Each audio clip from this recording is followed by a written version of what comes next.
ಕೊಪ್ಪಳ ಕಾದಾಟ ವಿಶೇಷ ಕಾರ್ಯಕ್ರಮಕ್ಕೆ ಮತ್ತೊಮ್ಮೆ ತಮಗೆಲ್ಲ ಸ್ವಾಗತ. ಇಲ್ಲಿ ತನಕ ಮೋಟಮ್ಮ ಮತ್ತು ಸಿಟಿ ರವಿ ಸಾಕಷ್ಟು ಮಾತಾಡಿದ್ದಾರೆ. ಬನ್ನಿ ಈಗ ನಮ್ಮ ಜೊತೆಗೆ ಜಾಯ್ನ್ ಆಗಿದ್ದಾರೆ ಪತ್ರಕರ್ತ ಅಂಕಣಕಾರ ತ್ಯಾಗರಾಜ್ ಕಾರ್ಯಕ್ರಮಕ್ಕೆ ತಮಗೆ ಸ್ವಾಗತ. ಮತ್ತೊಬ್ಬರ ಜೊತೆಗಿದ್ದಾರೆ ರಮೇಶ್ ಬಾಬು, ವಕೀಲರು ಮತ್ತು JDSನ ವಕ್ತಾರರು. ರಮೇಶ್, ತಮಗೂ ಕೂಡ ಕಾರ್ಯಕ್ರಮಕ್ಕೆ ಸ್ವಾಗತ. ನಿಮ್ಮ ಜೊತೆ ನಾನು ಚರ್ಚೆ ಮಾಡ್ತೀನಿ. ಅದಕ್ಕಿಂತ ಮೊದಲು ಜನರ ಸಮಸ್ಯೆಗಳು ಯಾವ್ಯಾವು, ಇದ್ರ ಬಗ್ಗೆ ಜನ ಏನು ಹೇಳ್ತಾರೆ, ನಾವು ಕೂಡ ಕೊಪ್ಪಳದಾದ್ಯಂತ ಸುತ್ತಿ ಜನರ ಅಭಿಪ್ರಾಯಗಳನ್ನ ಸಂಗ್ರಹಿಸಿದ್ದೀವಿ. ಬನ್ನಿ ಅವ್ರು ಏನು ಹೇಳ್ತಾರೆ ನೋಡೋಣ. ಬನ್ನಿ. ಹಲವಾರು ವರ್ಷಗಳಿಂದ 6 ರಿಂದ 7 ವರ್ಷದಿಂದ ನಾವು ಪ್ರತಿಭಟನೆ ಮಾಡ್ತಾನೆ ಇದ್ದೀವಿ. 41 ದಿನಗಳ ಕಾಲ ಸರದಿ ಉಪವಾಸ ಸತ್ಯಾಗ್ರಹ ಮಾಡಿದ್ದೀವಿ. ಈ ಒಂದು ರೈಲ್ವೆ ಗೇಟ್ 62 ನಂಬರ್ಗೆ ರೈಲ್ವೆ ಗೇಟ್ನ ಸಮಸ್ಯೆಯನ್ನು ಈಡೇರಿಸಬೇಕು, ಈ ಒಂದು ಭಾಗದ ಜನರಿಗೆ ಮೇಲ್ಸೇತುವೆ ಅಥವಾ ಕೆಳಸೇತುವೆ ನಿರ್ಮಾಣ ಮಾಡಬೇಕಂತಂದು ಹಲವರಿಂದ 41 ದಿನಗಳ ಕಾಲ ಉಪವಾಸ ಸತ್ಯಾಗ್ರಹ ಮಾಡಿದ್ದೀವಿ. ಇನ್ನು ಕೆಲವು ದಿನಗಳ ಹಿಂದೆ ಇದು ಭಾಗ್ಯನಗರ ಬಂದ್ ಮಾಡಿ ನಾವು ಪ್ರತಿಭಟನೆಯನ್ನು ಮಾಡಿದ್ದೀವಿ. ಆದರೆ ಇದಕ್ಕೆ ಸಂಬಂಧಪಟ್ಟ ಅಧಿಕಾರಿಗಳು ಯಾರೂ ಸ್ಪಂದಿಸ್ತಾ ಇಲ್ಲ. ಕಾರಣ ಏನಂತಂದರೆ, ಈ ಒಂದು ಸರ್ಕಾರದಿಂದ, ಒಂದು ಸೆಂಟ್ರಲ್ ಗೌರ್ಮೆಂಟ್ಲಿಂದ ಆಯಿತು, ರಾಜ್ಯ ಸರ್ಕಾರದಿಂದ ಆಯಿತು, ಈ ಒಂದು 62 ಗೇಟ್ ರೈಲ್ವೆ ಗೇಟ್ನೇ ಒಂದು ಕಾಮಗಾರಿ ಅಭಿವೃದ್ಧಿಗಾಗಿ 6 ರಿಂದ 7 ಕೋಟಿ ರೂಪಾಯಿ ಬಿಡುಗಡೆ ಆಗಿದೆ ಆಗಲೇ ಅನುದಾನ.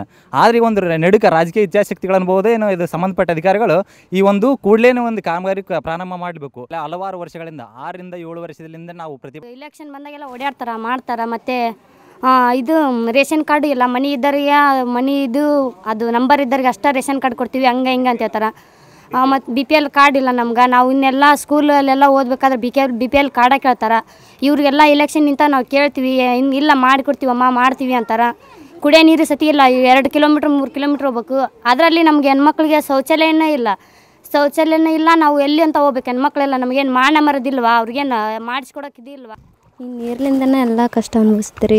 ಕೆಲಸನಾಗನ ಕಷ್ಟ ರೀ.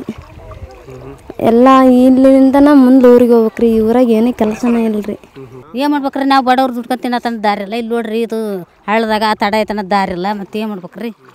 ನೀವು ಹಳ್ಳ ದಾಟತನ ನಮಗೇನಿಲ್ಲ, ಕೂಳಿಲ್ಲ ತಿನ್ನಕ್ಕೆ ಬಡವರು. ಮತ್ತು ಏನು ಮಾಡ್ಬೇಕ್ರಿ? ಈಗ ಹಳ್ಳ ದಾಟ ನಮಗೆ ಬಂದ್ರೆ ನಮಗೇನಾರು ಕೂಲಿ ಏನು ಈ ಗತಿ ಏನಿದೆ? ನಮ್ಮ ಮಕ್ಕಳು ಕೊಟ್ಟು ನಾವು ಹೋಯ್ತಾ ಇದ್ರಂತ ಇಷ್ಟು ಕಷ್ಟ ಬಿಡ್ಬೇಕು ನೋಡು.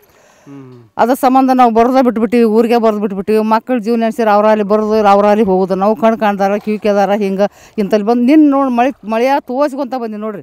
ನಮ್ಮ ಕಷ್ಟ ಏನು ರೀ, ನಾವು ಭಾಗ್ಯನಗರಕ್ಕೆ ಕೊಪ್ಪಳಕ್ಕೆ ಬರೋ ಮಟ್ಟ ನಮ್ದು ಯಾವುದು ಇಲ್ಲಿ ಕೂಳು ಸಿಗಂಗಿಲ್ಲ ರೀ. ಇಲ್ಲಿ ಕರಿತಾರ ಸ್ವಲ್ಪ ಕೂಲಿ. ನಮ್ಗೆ ಇಲ್ಲಿ ವಾಟ್ ತುಂಬಾಗಲ್ಲ ಅನ್ನೋಕೆ ನಾವು ಆಚೆ ಕಡೆ ಊರಿಗೆ ಹೋಗಿರ್ತೀವಿ ರೀ, ಮಾತಾಡೋಕೆ ದುಡಿಯೋಕೆ ಹೋಗಿರ್ತೀವಿ.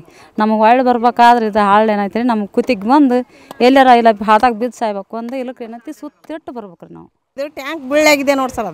ಅದು ಯಾವತ್ತನೇ ಬೀಳುತ್ತಂತ ಗೊತ್ತಿಲ್ಲ. ಅದು ಸ್ವಲ್ಪ ಗಮನ ತೊಗೋಬೇಕು ನೀವು. ಅದು ಎಷ್ಟು ಜನ ಏನಾಗ್ತಾರೆ ಅಂತ ಗೊತ್ತಿಲ್ಲ ನೋಡಿ. ಅದು ಮಾತ್ರ ಅದು ಭಾಳ ಈಗ ನಡ್ಕಕತ್ತೈತಿ ಗದಗದ. ಯಾವತ್ತನೇ ಬೀಳುತ್ತಂತ ಗೊತ್ತಿಲ್ಲ. ನಾವು ಹೇಳಿದ್ರೆ ಕೇಳಲ್ಲ ಸರ್. ಅವ್ರು ಹ್ಞೂ ಅಂತ ಹೇಳಿ ಹೋಗ್ತಾರ. ಅವರಲ್ಲೇ ನಾವಿಲ್ಲೇ. ನೀವು ಹಂಗಲ್ರಿ, ತೋರಿಸ್ಬೇಕು. ನೀವು ಈ ಟ್ಯಾಂಕ್ ಬಿದ್ದಂಗೆ ನಿಮ್ಮನ್ನು ಬೆಳೆಸ್ತೀವಿ ನೋಡ್ರಿ ನಾಳೆ ಅಂತ ತೋರಿಸ್ತೀವಿ. ಎಷ್ಟು ಸಲ ತೋರಿಸ್ಬೇಕು ಅವ್ರಿಗೆ. ತೋರಿಸಿದ್ರೆ ಅವ್ರು ಕೇಳಲ್ಲ, ಓಟ್ ಹಾಕತ್ತಾನ ಅಷ್ಟೇ ಬೇಕು. ನಮ್ಮ ಗ್ರಾಮದ ಮೂಲಭೂತ ಸಮಸ್ಯೆ ಒಂದು ಬ್ರಿಡ್ಜ್ ಕಮ್ ಬ್ಯಾರೇಜನ್ನು ಹೋರಾಟ 15-20 ವರ್ಷದಿಂದ ನಾವು ಗ್ರಾಮಸ್ಥರು ಹೋರಾಟ ಮಾಡ್ಕೊಂತ ಬಂದಿದ್ದೀವಿ. ಆ ಹೋರಾಟವನ್ನು ಇವತ್ತು ಜನಪ್ರತಿನಿಧಿಗಳಿಗೆ ಸ್ಪಂದಿಸ್ತಾ ಇಲ್ಲ. ನಮ್ಮ ಗ್ರಾಮದ ಕಷ್ಟ ನೋವು ಏನನ್ನೋದು ಜನಪ್ರತಿನಿಧಿಗಳಿಗೆ 2003ರಿಂದ ನಾವು ಈ ಹೋರಾಟ ಮಾಡ್ತಾಯಿದ್ವಿ. ಯಾಕೆ ಹೋರಾಟ ಅಂತಂದರೆ, ಪ್ರತಿಯೊಂದು ನಮ್ಮ ಶಾಲಾ ಮಕ್ಕಳಿಗೆ ಹೋಗ್ಬೇಕಾದ್ರೆ ಇಲ್ಲಿ ಹಳದಾಗ ಮುಳುಗಿ ಎದ್ದು ಹೋಗ್ತಾರೆ. ಇದೊಂದು ದೊಡ್ಡ ತ್ರಾಸು. ಆಮೇಲೆ ಬಸ್ ಅಂತ ಇಲ್ಲೇ ಇಲ್ಲರಿ, ಪ್ರೈವೇಟ್ ಯಾವ ಜೀಪ್ ಕಾರ್ ಮಾಡ್ಕೊಂಡು ಹೋಗ್ಬೇಕಂತ ಶ್ರೀಮಂತರು ನಮ್ಮೂರಾಗಿಲ್ಲ. ಹೆಚ್ಚಾಗಿ ಬಡವರು ರೈತರು, ಬಡ ಜನರ ಭಾಳ ಐತಿಲ್ಲಿ. ಚಕ್ಕಡೆ ಕರ್ಕೊಂಡು ಹೋದ್ರೆ ನಡೆದಾರಿಗೆ ಎಷ್ಟೋ ಹೆರಿಗೆ ಆಗ್ಯಾವ, ಎಷ್ಟೋ ಹೆರಿಗೆ ನಾವು ಮಾಡ್ಸೋಕೆ ಕರ್ಕೊಂಡು ಹೋದಾಗ. ಮತ್ತು ಆ ಹೆರಿಗೆ ಆದ್ರೂ ಇಂಥವೆಲ್ಲ ತೋರಿಸೋರು ಜನಪ್ರತಿನಿಧಿಗಳು ಇದುವರೆಗೆ ಕಣ್ಣಿತ್ತು ನೋಡ್ತಾ ಇಲ್ಲ. ಇಂಥ ಗ್ರಾಮ ಅಂದ್ರೆ ಅಂಡೋಬ ನಿಕೋಬರ್ ಇದ್ದಾಗೈತೆ ನಮ್ಮ ಯತ್ನಾಳ ಗ್ರಾಮ ಕೊಪ್ಪಳಕ್ಕೆ. ಫಸ್ಟ್ ನಾವೇನೈತೆ ನಮ್ಮ ವಿದ್ಯಾರ್ಥಿಗಳು ಹೈದರಾಬಾದ್ ಕರ್ನಾಟಕ ಬಂದರೆ ಏನು ಲೆಕ್ಕಕ್ಕೈತೆ? ಆರಿಸೋದವರು, ಆರಿಸಿ ಬರಲಾರ್ದವರು, ಸ್ಟೇಟ್ನವರು. ಒಂದು ಕಾವೇರಿ ಐತೆ, 4 ಲಕ್ಷ ಎಕರೆ ನೀರಾವರಿ ಇಲ್ಲ. ಅದನ್ನೇನಿದ್ದ ಮುಂಜಾನೆ ಸಂಜೆ ತನಕ ಜೀವಂತ ನದಿ ಅಂತ ಹೇಳ್ತಾರೆ. ಎಲ್ಲ ಮುಂಜಾನೆ ಸಂಜೆ ಏನು ಆಕ್ಸಿಡೆಂಟ್ ಆದರೂ ಬೆಳಗ್ಗೆ ಮುಂಜಾನೆ ನೋಡಿ ಕೊಡ್ತಾರೆ. ಹೈದರಾಬಾದ್ದಾಗ ಕರ್ನಾಟಕದವರು ಲೆಕ್ಕಲ್ಲ. ನಾವು ನಮ್ಮ ಹುಡ್ರು ಏನೈತಿ, ಯಾರು ನೌಕರಿದಾರ ಬರಲಿ ಬಂದ್ರೆ ಏನೈತಿ, ಬಿಜಾಪುರ ಕಡೆಯವರು, ಕಾಸನ ಕಡೆಯವರು, ಮೈಸೂರು ಕಡೆಯವರು ನಮ್ಮ ಹುಡ್ರು ಹೊಯ್ಕೊಂತಾವ. ನಮಗೇನು ಮಾಡ್ಯಾರ ಇವರು? ಆಮೇಲೆ ಆ ಕಡೆಗೆ ತುಂಗಭದ್ರಾ ನದಿ, ಇದು ಆ ಕಡೆಗೆ ಕೃಷ್ಣಾ ನದಿ, ಇದು 28 ಲಕ್ಷ ಎಕರೆ ನೀರಾವರಿ. ಅದು 12 ಎಕರೆ ನೀರಾವರಿ ಐತಿ. ಹಳೆ ರಾಯಚೂರು ಡಿಸ್ಟಿಕ್ ಒಂದೊಂದು ಇಂಚು ನೀರಾವರಿ ಆಗ್ಬೇಕು. ಏನಾರ ಮಾಡ್ಯಾರ ಇಲ್ಲಿವರೆಗೆ? ನಮ್ಮ ಹುಡ್ರು ಶಾಲೆ ಹುಡ್ರಿಗೆ ಹಾಸ್ಟೆಲ್ ಇಲ್ಲ, ಲೇಡೀಸ್ ಹಾಸ್ಟೆಲ್ ಇಲ್ಲ, ಜೆಂಟ್ಸ್ ಹಾಸ್ಟೆಲ್ ಇಲ್ಲ. ಆ ಹುಡ್ರು ಏನೈತಿ ಎಲ್ಲರಿದ್ದು ಜೀವನ ಮಾಡಬೇಕು. ಆ ಹುಡ್ರಿಗೆ ಹಾಸ್ಟೆಲ್ ಸೇರಿಸ್ಬೇಕಾದ್ನಪ್ಪ ಅಂದ್ರೆ ಎಷ್ಟು ಕಷ್ಟ ಇದ್ದೇವೆ. ಹೆಣ್ಣು ಹುಡ್ರು ಹಳ್ಳಿ ಊರ್ಲಿದ್ದು ಬರ್ಬೇಕಾದ್ರೆ ಗಂಗಾವತಿ ತಾಲೂಕು ಆಯ್ತು, ಎಲ್ಲಾರ ಆಯ್ತು. ಫಸ್ಟ್ ನಮ್ಮ ಸ್ಟೂಡೆಂಟ್ ಯಾರು ನಮ್ಮವ್ರು ಎಲ್ಲಾರ ಹಾಸನ ಕಡೆಗೆ, ಬಿಜಾಪುರ ಕಡೆಗೆ, ರಾಯಚೂರು ರಜಾರ, ಕೊಪ್ಪಳದ ರಜಾರ ಅಂತ, ಈಕೇನು ಗುಲ್ಬರ್ಗದ ರಜಾರ ಅಂತ, ಈ ಕಡೆಗೆಲ್ಲ ಬರೀ ಅವರೇ. ನಮಗೆ 371 ಕಾಲಮ್ ಜಾರಿ ಬರೋದಿಲ್ಲ. ನಮಗೆ ನೌಕರಿಗಳು ಸಾಹಿತ್ಯಕ್ಕೆ ಕೊಡೋದಿಲ್ಲ. ನಾವು ಉದ್ಧಾರ ಆಗೋಕ್ಕೆ ಸಾಧ್ಯ ಇಲ್ಲ. ಫಸ್ಟು 4 ಲಕ್ಷ ಬರೀ ಇರೋದು. ಇಡೀ ದಕ್ಷಿಣ ಹಿಂದೂಸ್ತಾನಕ್ಕೆ ಅನ್ನ ಹಾಕ್ತು ನಾವು ಎರಡು, ಈ ತುಂಗಭದ್ರಾ ಡ್ಯಾಮ್ನಿಂದ ಕೃಷ್ಣಾ ನದಿ ಡ್ಯಾಮ್ನಿಂದ. ಆದರೆ ನಮ್ಮ ಸಂಪನ್ಮೂಲನ ನಮಗೆ ಬಳಸೋಕ್ಕಿಲ್ಲ. ಒಂದು ಹೈವೇ ಆಗೈತಿ ಈ 60 ವರ್ಷದಾಗ. ರೈತೂರ್ಲಿದ್ದ ಹೈವೇ ಒಂದಾಗೈತಿ ಇಲ್ಲಿವರೆಗೆ. ಯಾವ್ದಾರ ಹಳ್ಳಿ ಊರು ರೂಢಿ ಹೋದಪ್ಪ ಅಂದರೆ ಚಾಪ ಬಡಿತಾರೆ ಹೆಣ್ಮಕ್ಳು ಅವ್ರಿಗೆ. ಇಲೆಕ್ಷನ್ ನಮಗೇನು ಹಿಗ್ಗಲ್ಲ, ಈ ಥರ ದುಡ್ಡು ಖರ್ಚು ಮಾಡಿ ಹೋಗ್ತಾರೆ. ಅವ್ರು ಅದನ್ನ ತುಂಬ್ಕೋಬೇಕಲ್ವ ಹಳ್ಳಿ.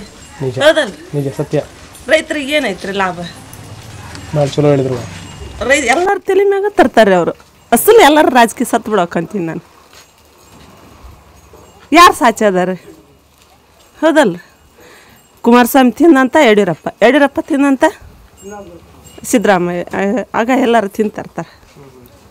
ಏನು ಲಾಭ ಇಲ್ಲ ಇದ್ರೊಳಗೆ. ಇಲೆಕ್ಷನ್ನರು ಅಷ್ಟು ಸಾಯ್ಬೇಕು ಅಸಲು. ನಮಗೆ ಈ ಇಲೆಕ್ಷನ್ ಮತ್ತೆ ಇಟ್ಟಾರಂತ ಏನು ಹಿಗ್ಗಲ್ಲ ಇದು. ರೊಕ್ಕ ಉಗ್ತಾರೆ ಈಗೆಲ್ಲ. 100 ನೋಟನ ಅವ್ರ ಕೈಯಾಗ ₹1 ಆಗ್ಯಾರ. ಹೌದಲ್ಲ ಸರ್, ಅವ್ರು ಅದನ್ನ ಭರ್ತಿ ಮಾಡ್ಕೋಬೇಕು ಬೇಡ, ಅಲ್ಲಿ ಹೋಗಿ ಮಾಡ್ಕೊಂತಾರೆ ಅವರು. ತಿನ್ನೋರು ಇಲ್ಲಿ ಸಗಣಿ ರೈತರು ತಿಂತಿರ್ತಾರೆ. ಈ ಮಳೆಗಾಲ ಅಸಲು ದುಡಿಯೋದು ಕೆಡ್ಸೋದ ರಾಜಕೀಯ. ಹೊಲನ ಬಿಟ್ಬಿಟ್ಟಾರ, ಅವ್ರಿಂದ ಹೋಗ್ತಾರೆ. ಈಗ ಬಾಟ್ಲಿ ಎಲ್ಲ ಸಿಗ್ತಾವ, ಹೋಗ್ಬಿಡ್ತಾರೆ. ಇದು ಏನು ಮಾಡೋಕ್ಕಾಗಂಗಿಲ್ಲ ಈ ರಾಜಕೀಯನ. ಎಲ್ಲರನ್ನೂ ಒಂದು ಹತ್ರ ಕಲೆ ಹಾಕ್ರೆ ಬಾಂಬ್ಗೆ ಹಾಕ್ಯತ್ತ ತೊಗೊಂಡು ಹೋಗ್ಬಿಡೋಕೆ ಅಂದ್ರೆ ಸುದ್ದಾಕಾರ. ನೋಡಿದ್ರಲ್ಲ ಜನರ ಮನಸ್ಸಿನ ನೋವುಗಳು ಹೆಂಗೆ ಅವರ ಮಾತಲ್ಲಿ ಧ್ವನಿಯಾಗಿ ಬಂತು ಅನ್ನುವಂಥದ್ದು. ಸಂಬಂಧಪಟ್ಟಾಗೆ ತ್ಯಾಗರಾಜ್, ರಮೇಶ್ ಬಾಬು ಏನು ಹೇಳ್ತಾರೆ ಕೇಳೋಣ. ಅದಕ್ಕಿಂತ ಮೊದಲು ಒಂದು ಪುಟ್ಟ ವಿರಾಮ ತಗೊಂಡು ವಾಪಸ್ ಬರೋಣ.